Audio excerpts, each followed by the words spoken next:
அனைவருக்கும் வணக்கம். இன்றைய தினம்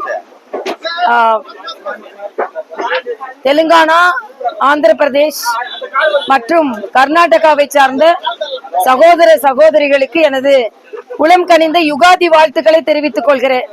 I wish all the brothers and sisters from the state of Telangana,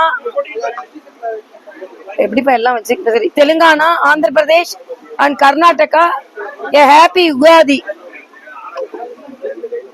Andhra Pradesh, Telangana, Karnataka ప్రజలందరికీ సోదర సోదరికి ఉగాది పండుగ శుభాకాంక్షలు.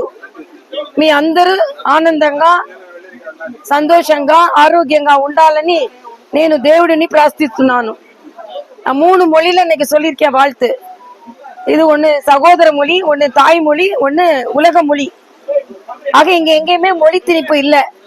ஆனா அவங்க மொழியிலே நம்ம வாழ்த்து சொல்லும் போது அவங்க மகிழ்கிறார்கள். இது இணைப்பு மொழி.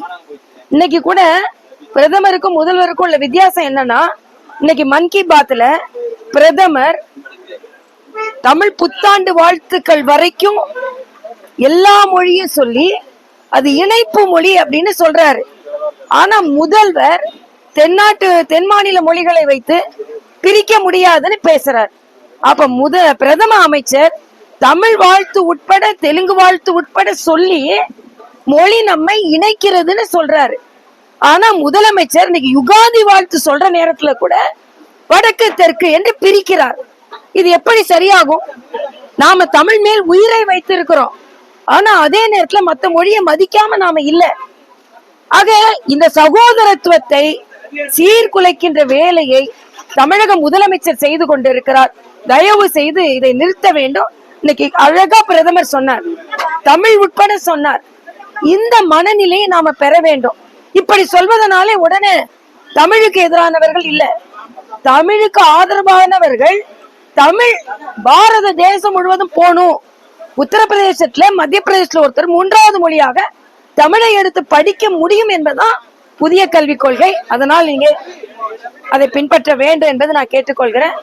இன்னொன்று, இந்த ஊரக வேலை வாய்ப்பு திட்டம், மகாத்மா காந்தி ஊரக வேலை வாய்ப்பு திட்டத்திற்காக இன்றைக்கு ஆர்ப்பாட்டம் செய்யறாங்க.